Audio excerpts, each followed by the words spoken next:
mayor for the first time since 2013. Welcome back to Inside the Issues. I'm Ariel Wessler in for Alex Cohen. Candidates for the job must not only understand the complex problems facing the city in 2022, but also how those issues affect one of the most diverse voting populations in the country. The Pat Brown Institute at Cal State LA, in partnership with the California Community Foundation, commissioned 2 new surveys to better understand the experiences of both Latino and AAPI neighbors, the county's largest and fastest growing ethnic groups, respectively. Here to detail those survey results is the director of the Pat Brown Institute, Dr. Rafe Sonnenschein. Rafe, always great to talk to you and good to have you back. Thanks, Ariel. Good to see you. So a lot to get to. I want to start with the results of these 2 surveys that you released separately. You had the Latino data that you released on March 3rd and the AAPI data just this morning. Want to dig deep into it, but first, will you tell us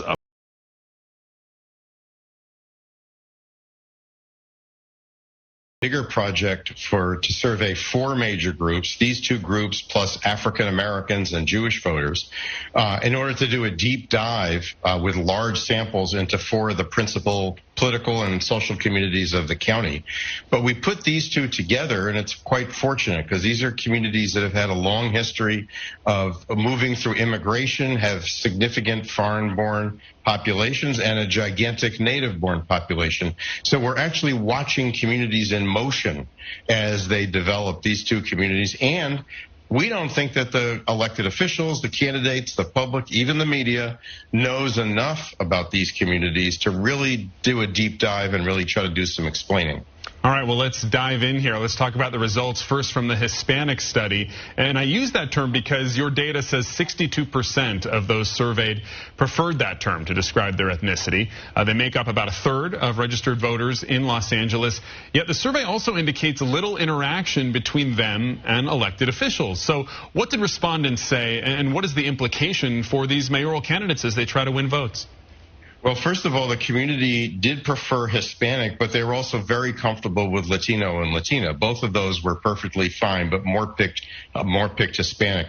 What we found is that the pandemic hit the Latino community extremely hard, and that already an economically struggling community was really hit severely, and that kind of dominated much of the survey. But we did find something very interesting, which is instead of elected officials, there was a high degree of trust in healthcare professionals and teachers. Healthcare professionals and teachers. And it makes you think a little bit about how the world really works at the community level, which is you're looking for people who are delivering services in a trustworthy way to you. And if you want to get messages out in this community, those are 2 places you should start. Interesting. Almost like those are the 2 that they interact with the most. They give them direct care, as you mentioned, or direct services. And are helpful, are seen as ultimately helpful. People don't have mixed feelings at all about the healthcare workers and the teachers, and those folks, as everybody knows, have really been struggling themselves as public servants during this time. So these 2 communities appeared to have some perhaps surprising commonalities as well. Take a look here. In their political leanings, their views on crime, their approach to civic engagement, and both also said the pandemic is still the #1 issue for them. But here's the distinction. For Hispanics, the largest impact is economic and health uncertainty. And for the AAPI community, it's been personal safety and a hate crime issue. Can you elaborate on that a little bit more for us? Yes. Well, both of them picked homelessness and the economy as top issues, and to a lesser degree crime. As I said, the economy is what really has hit the Latino community through the pandemic.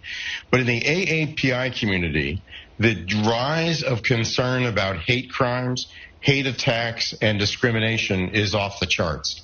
And it dominates the poll. It screams from the poll. And don't forget, today is the 1-year anniversary of the horrifying murders of women in Atlanta, the infamous spa murders.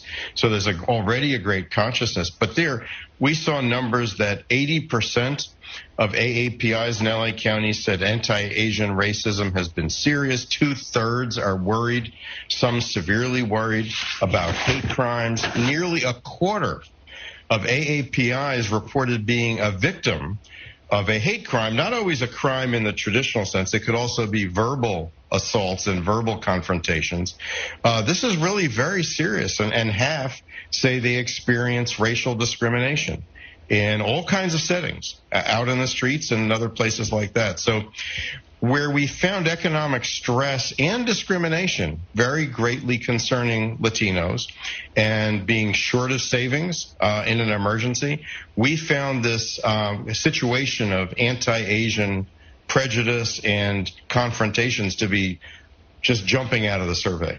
Given the hate crime, that we saw a year ago and those that we've seen more recently with the AAPI community in the last year, did those results surprise you at all? Just out of curiosity? No, because a number of the people we spoke to and who, when we did our presentation today, joined in, this is consistent with national data among the AAPI community. This is perceived as basically an emergency across the country. Now, it happens that the center demographically in terms of numbers for the AAPI community is in Southern California and in Northern California, but there are growing communities around the country, and don't forget those shootings were in Atlanta.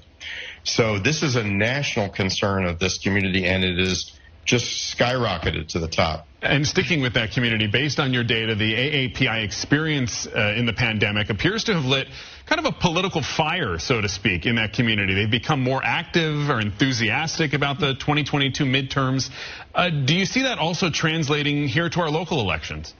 Oh, I'm certain it's going to. I think that, it could have gone a different way. It could have been that this prejudice that people are feeling and the sense of threat would demobilize people. Actually, it's turned out to be quite the opposite.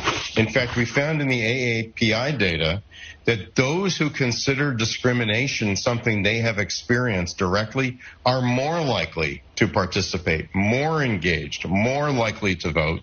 And this community as a whole, which is often ignored, we found that vast numbers of the AAPI community, and by the way, also in the Latino community, are not being outreached by political candidates, by parties, especially those who are foreign-born, who represent very large portions of each community, and they're ready to participate, but they're not being reached out to. And I think it's time. It's time for people to take a fresh look at both of these communities and question one's assumptions about who's a likely voter and who's likely to participate. They're very energized and ready to hear a good case. Well, and on that note, representation in elected officials scored highly in both groups, which would be good news for someone, say, like Kevin De Leon. But for non-Latino, non-Asian candidates, what would you say can be done to reach those voters?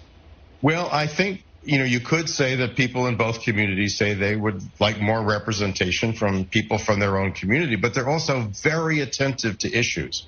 And that's not enough. I think they're going to be waiting for people who are going to talk about health care, who are going to talk about hate and discrimination, and are going to connect to them and do something quite radical, which is ask them what's on their mind. Mm-hmm. Which people in politics don't do very much these days. They usually start out with what's in the political leader's mind and try to sell it. That's not the right way to go always with these communities.